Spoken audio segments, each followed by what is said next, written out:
بسم اللہ الرحمن الرحیم۔ محترم ناظرین السلام علیکم۔ حضرت یونس علیہ السلام اپنی قوم سے دل برداشتہ ہو کر بستی سے نکل گئے تو دریا میں سفر کرنے کے لیے مسافروں سے بھری ہوئی ایک کشتی میں سوار ہو گئے۔ جب کشتی دریا کے درمیان پہنچی تو ڈگمگانے لگی اور قریب تھا کہ ڈوب جائے گی۔ ملا نے کہا کہ کوئی ایسا مسافر کشتی میں سوار ہے جو اپنے مالک سے بھاگ کر آیا ہے، جب تک وہ کشتی سے نکلے گا نہیں تو کشتی کنارے پر نہیں پہنچ سکے گی۔ کشتی میں سوار افراد میں سے کوئی بھی اپنے آپ کو مالک سے بھاگنے والا قصور تصور نہیں کر رہے تھے۔ آخر کار مسافروں نے آپس میں مشورہ کر لیا، یہ طے کیا جائے قراندازی کر لیتے ہیں، جس کے نام کا قر نکلے گا اسے دریا میں پھینک دیا جائے گا تاکہ باقی مسافر اپنی منزل تک پہنچ سکیں۔ چنانچہ قراندازی کی گئی تو قرن میں حضرت یونس علیہ السلام کا نام نکل آیا۔ آپ علیہ السلام کو دیکھ کر لوگوں نے کہا کہ اتنا خوبصورت، حسین و جمیل، پاکیزہ اور معصوم صورت والا اپنے مالک سے بھاگا ہوا نہیں ہو سکتا، لہٰذا دوبارہ قراندازی کی جائے۔ جب دوبارہ قراندازی کی گئی تو پھر بھی حضرت یونس علیہ السلام کا ہی نام نکل آیا۔ لوگوں نے تیسری بار قراندازی کرنے کا کہا۔ جب تیسری بار قراندازی کی گئی تو پھر بھی قر میں آپ علیہ السلام کا ہی نام نکلا۔ آپ علیہ السلام سوری سمجھ گئے کہ اپنے مالک سے بھاگا ہوا غلام میں ہی ہوں، کیونکہ میں اللہ تعالیٰ کی اجازت کے بغیر اپنی بستی سے نکل آیا ہوں، لہٰذا آپ علیہ السلام نے خود ہی دریا میں چھلانگ لگا دی۔ جیسے ہی آپ علیہ السلام نے دریا میں چھلانگ لگائی تو اللہ تعالیٰ دریا کی ایک بڑی مچھلی کو حکم دیا کہ اپنے منہ کھول کر نگل لو کہ ان کے گوشت اور ہڈیوں کو ذرا بھی نقصان نہ پہنچے۔ اس مچھلی نے منہ کھول کر حضرت یونس علیہ السلام کو زندہ سلامت نگل لیا، دریا کی گہرائی میں چلی گئی۔ فرمان الہی ہے، یاد کرو جب وہ حضرت یونس علیہ السلام بھاگ کر ایک بھری ہوئی کشتی میں پہنچ گئے، پھر قراندازی ہوئی تو وہ یونس علیہ السلام مغلوب ہو گئے۔ آخر کار ایک مچھلی نے انہیں نگل لیا۔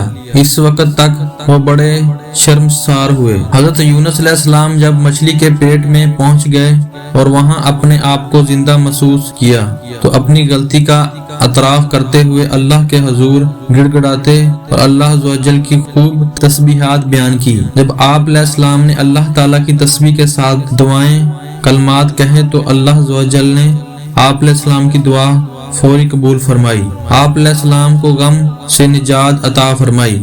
اللہ عز و جل نے 40 دن کے بعد مچھلی کو حکم دیا کہ دریا کے کنارے جا کر انہیں اپنے پیٹ سے باہر اگل دو۔ مچھلی نے اللہ تعالیٰ کے حکم کی تعمیل کرتے ہوئے آپ علیہ السلام کو باہر اگل دیا۔ اللہ عز و جل نے وہاں آپ علیہ السلام پر کدو کی بیل اگا دی اور آپ علیہ السلام مچھلی کے پیٹ میں رہنے کی وجہ سے بہت زیادہ کمزور ہو گئے تھے اور آپ علیہ السلام کا جسم نرم اور پلپلا ہو گیا تھا۔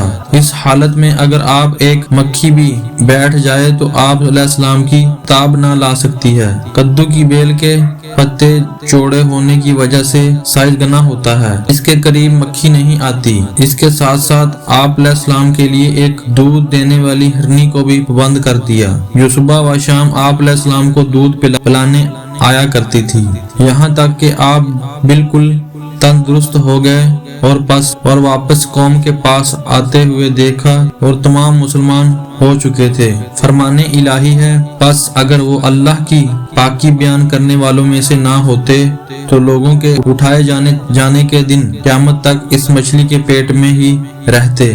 آخر کار ہم نے انہیں ایک چٹال میدانوں میں ڈال دیا اور اس وقت تک وہ بیمار تھے اور ان پر سایہ کرنے کے لیے کدو کی بیل اگا دی۔ مچھلی والے حضرت یونس علیہ السلام کو بھی یاد کیجئے جب وہ اپنی قوم سے ناراض ہو کر چل دیے اور وہ یہ سمجھنے کہ ہم نے انہیں نہ پکڑ سکیں گے۔